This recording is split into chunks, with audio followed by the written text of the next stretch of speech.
Buen día, mi nombre es Claudia Monroy y es un placer estar aquí hoy para hablar de un tema que afecta a un número creciente de personas, en particular a la generación más joven. La pérdida auditiva inducida por la música es un fenómeno común entre quienes escuchan o tocan música con frecuencia y merece nuestra atención. La música es la modalidad artística, cultural y de entretenimiento más importante de la sociedad, y los avances tecnológicos han permitido un acceso constante a ella, lo cual ha generado una sobreexposición perjudicial para la salud pública. La pérdida auditiva inducida por la música o Music Induced Hearing Loss, MIHL por sus siglas en inglés, se define como la disminución de la capacidad auditiva por exposición continua a niveles elevados de música durante periodos prolongados de tiempo. En los informes mundiales sobre la audición emitidos por la Organización Mundial de la Salud en 2015 y 2021, se lanzó una impactante advertencia. Según sus estimaciones, alrededor del 50% de la población joven, es decir, 1.100 millones de personas, se encuentran en riesgo de sufrir pérdida auditiva por oír música de forma prolongada y a gran volumen en sus teléfonos móviles y además en entornos musicales ruidosos, como por ejemplo las discotecas, donde habitualmente el volumen alcanza o incluso sobrepasa los 120 decibeles. La prevalencia de la pérdida auditiva inducida por la música varía entre el 37 al 58% en los músicos clásicos. Sorprendentemente, muchos músicos y amantes de la música no utilizan protección auditiva. A menudo desconocen los riesgos asociados a la escucha prolongada de música a alto volumen. La música, a diferencia del ruido, es un estímulo deseable, atractivo y buscado que a menudo es consumido por placer. Esto puede contribuir a la explicación de cómo la exposición a la música induce menos lesiones que dosis equivalentes de ruido. Según la evidencia científica, hay 5 síntomas causados por la pérdida auditiva inducida por la música: la pérdida auditiva, la distorsión del sonido, el tinnitus, la hiperacusia y la diplacusia. Veamos rápidamente cómo afecta a los músicos y oyentes cada uno de estos síntomas. La pérdida auditiva puede manifestarse como la incapacidad total o parcial para escuchar sonidos, siendo las frecuencias más altas las más afectadas. Esto implica que las notas agudas de la música generadas por instrumentos como por ejemplo los platillos de la batería, la guitarra eléctrica, las voces de soprano, los sonidos de violín, entre otros, pueden volverse inaudibles, afectando la discriminación del tono, el timbre, el volumen y la sincronización rítmica. Cuando se trata del canto, esta pérdida auditiva puede impactar la nitidez de los sonidos consonánticos más altos, como por ejemplo los fricativos, los oclusivos sordos, las consonantes laterales. Estos sonidos son realmente fundamentales para la inteligibilidad en el canto. Los estudios sugieren que la mayoría de los músicos han experimentado pérdida auditiva prematura o permanente en algún momento de su carrera. Asimismo, que la pérdida auditiva se presenta en los músicos mayores y suele afectar ambos oídos. Finalmente, que los estudiantes de música suelen tener una pérdida auditiva prematura. La distorsión del sonido afecta a los músicos en múltiples aspectos, como por ejemplo la pérdida de la calidad del sonido, lo cual impacta la capacidad para afinar instrumentos con precisión. Dificulta la coordinación y sincronización musical dentro de una banda u orquesta, lo que puede afectar negativamente el rendimiento en grupo.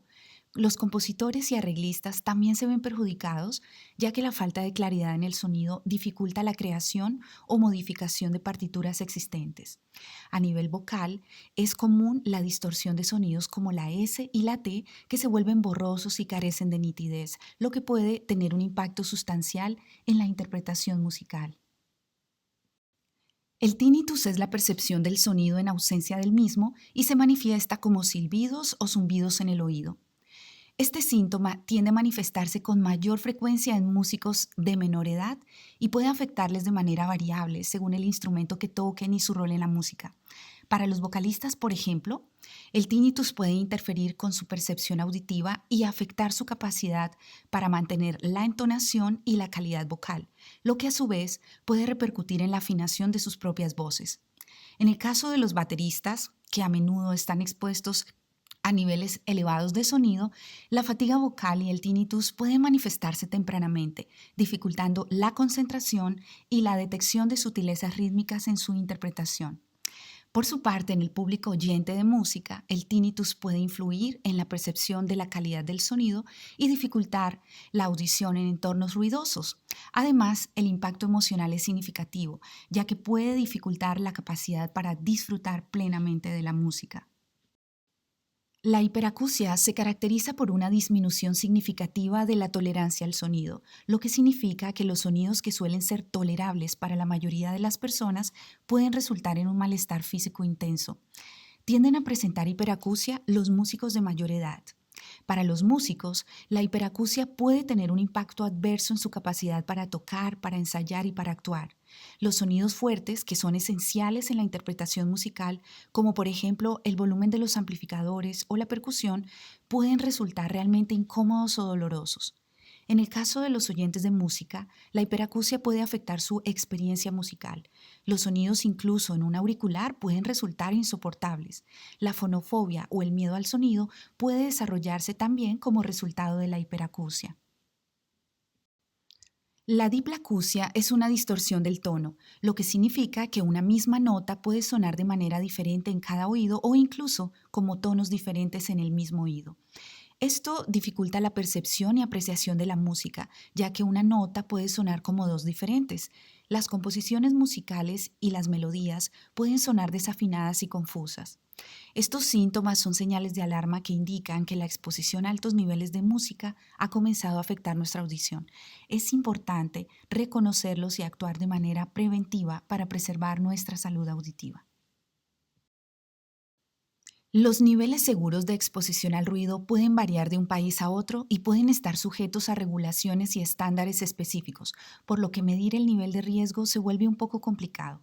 La Organización Mundial de la Salud indica que el nivel para una exposición segura al sonido máximo es de 80 decibeles. El Instituto Nacional de Seguridad e Higiene en el Trabajo de España, así como el Instituto Nacional de Seguridad y Salud Ocupacional de Estados Unidos, NIOSH, indican que el nivel seguro es de 85 decibeles durante un periodo de 8 horas de trabajo. Por su parte, la Administración de Salud y Seguridad Ocupacional de Estados Unidos, OSHA, indica que el nivel seguro va hasta los 90 decibeles. La pérdida auditiva inducida por la música suele desarrollarse de manera gradual y sin causar dolor evidente. Esto la convierte en una especie de discapacidad invisible, no solo por la falta de manifestaciones visibles, sino por las escasas políticas públicas que la aborden. Según el Instituto Nacional de Seguridad y Salud Ocupacional de Estados Unidos, NIOSH, este sería el volumen y tiempo máximo de exposición para cada nivel, siendo 80 decibeles el modo seguro para más de 25 horas y 115 decibeles el modo peligroso con menos de un minuto de exposición. La dosis diaria adecuada es similar a la ingesta de sal, es acumulativa a lo largo del día. Una cantidad adecuada es saludable, pero demasiado puede ser perjudicial. Para calcularla, se deben considerar todas las experiencias sonoras que una persona experimenta a lo largo de un periodo de 24 horas. Esto incluye no solo la intensidad del sonido, sino también el tiempo de exposición, ya que ambos factores desempeñan un papel crítico en la determinación del riesgo de daño auditivo. Existen varias calculadoras de exposición al ruido y apps que nos pueden ayudar a llevar un control de nuestra dosis diaria. Aquí tenemos dos ejemplos, la calculadora del Instituto Nacional de Seguridad y Salud en el Trabajo de España y la calculadora de Noise Meter en Estados Unidos. Para tomar correctamente la intensidad, el INSST de España recomienda el uso de un sonómetro clase 1 o 2 y en entornos laborales el uso de un dosímetro. Los americanos, por su parte, recomiendan instalar una app de sonómetro y analizador de audio en tiempo real en el dispositivo móvil. Los niveles de sonido producidos por cada instrumento musical pueden variar ampliamente según la intensidad de la interpretación y otros factores como por ejemplo el uso de amplificadores. Aquí tenemos una estimación aproximada de los niveles de presión sonora promedio para algunos instrumentos musicales y la voz según el INSST de España. Aquí vemos cómo el piano, la flauta, el saxofón, el cello y las voces pueden exceder los niveles seguros. En este caso, el oboe, la trompeta, el trombón, la guitarra eléctrica y la batería pueden superar fácil y rápidamente los niveles seguros. Aquí vemos un ejemplo de la dosis diaria de sonido con y sin protectores auditivos. En la parte superior vemos que cuando se corta el césped y va a un concierto alcanza los 100 decibeles y supera el tiempo de seguridad que en este nivel de sonido son máximo 15 minutos, alcanzando un total de 1067,3% durante todo el día. En la figura de abajo vemos que con protección auditiva en estos mismos dos casos logra bajar a un nivel sonoro seguro, evidenciándose una notable reducción del total diario de ruido a 77,2%. Dentro de los factores de riesgo, la sobreexposición es el factor determinante, ya que la magnitud del daño no está relacionado con el tipo de auricular usado, sino con el volumen y tiempo de exposición. El 82% de los adolescentes suelen escuchar música todos los días durante al menos 2 horas y media, mientras que el 50% de los estudiantes de música evidencian una disminución en la audición en los rangos de frecuencia de 6.000 y 4.000 Hz, según un estudio realizado por Philips en 2008. La percepción del volumen alto es subjetiva y personal. Por lo tanto, se requiere que un audiólogo realice una medición precisa del nivel de escucha.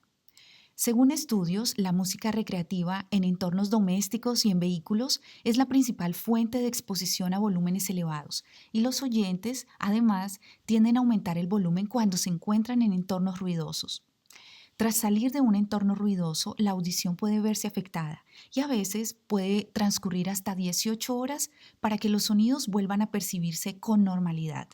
Esto puede conllevar a una degeneración del nervio auditivo y resultar en un envejecimiento prematuro del oído, lo que a su vez puede llevar a una pérdida auditiva permanente. La creación musical representa un factor de riesgo significativo que abarca a toda la comunidad musical. Esto incluye a los intérpretes, de los cuales el 80% experimenta pérdida auditiva temporal después de sus actuaciones, a los instrumentos musicales, que a menudo poseen niveles elevados de volumen, un amplio rango musical y alta frecuencia, y finalmente al entorno, que pueden presentar niveles de ruido peligrosos, acústica variable, alta reverberación y una disposición en el escenario que afecta a los músicos. Existen factores menos investigados, como por ejemplo el estrés, el cual se ha sugerido como un desencadenante que libera hormonas que aumentan la susceptibilidad a la pérdida auditiva, mientras que el disfrute de la música parece disminuir esa susceptibilidad. Además, se han observado modestas relaciones entre factores genéticos y finalmente el color de los ojos, con personas de ojos azules siendo potencialmente más sensibles a sonidos fuertes, personas de ojos cafés o marrones mostrando mayor resistencia a la pérdida auditiva por ruido y personas de ojos verdes enfrentando un mayor riesgo de pérdida auditiva debido a la radiación. Para prevenir y mitigar la pérdida auditiva inducida por la música, se debe usar auriculares en el dispositivo móvil de manera responsable. iPhone ofrece su aplicación de salud que supervisa la seguridad de los audífonos al mantener siempre un nivel de volumen seguro. Los expertos recomiendan seguir la regla 60-60, que consiste en escuchar máximo el 60% de volumen durante un máximo de 60 minutos. Además, se aconseja reducir el volumen en situaciones ruidosas, aprovechando la opción de cancelación de ruido que muchos auriculares ya incorporan. Asimismo, es importante tomar pausas auditivas después de haber estado expuestos a niveles elevados de sonido en eventos, por ejemplo. Se recomienda disfrutar entre 16 y 18 horas de silencio o de niveles bajos de sonido y controlar la dosis diaria de exposición al ruido. Visitar al audiólogo regularmente puede ayudar a detectar problemas auditivos en etapas tempranas e informar sobre los sistemas de protección auditiva en cada caso. La utilización de protectores auditivos definitivamente constituye una herramienta fundamental para cuidar la audición. Estos pueden ser personalizados para garantizar la máxima eficacia y comodidad. Los protectores con aislamiento de ruido, por ejemplo, reducen hasta un 33% del ruido ambiental y proporcionan una sensación de aislamiento. Son ideales para bloquear ruidos intensos y constantes. Para situaciones como viajar en avión, caminar por la calle o utilizar el metro, se recomiendan los protectores con cancelación activa de ruido. Para escuchar música por periodos prolongados de tiempo, los protectores con limitación de salida son los ideales, ya que controlan el volumen a un nivel seguro sin importar cuánto suba yo el volumen en el dispositivo. Establecer un entorno seguro y óptimo incluye considerar factores como la ubicación, el aislamiento y la acústica. Por último, es fundamental educarse sobre los riesgos asociados con la exposición prolongada a la música y tomar conciencia de la importancia de la protección auditiva. La música nos llena de alegría y emoción, pero en el arte de la música, nuestros oídos son el instrumento más preciado. Muchas gracias.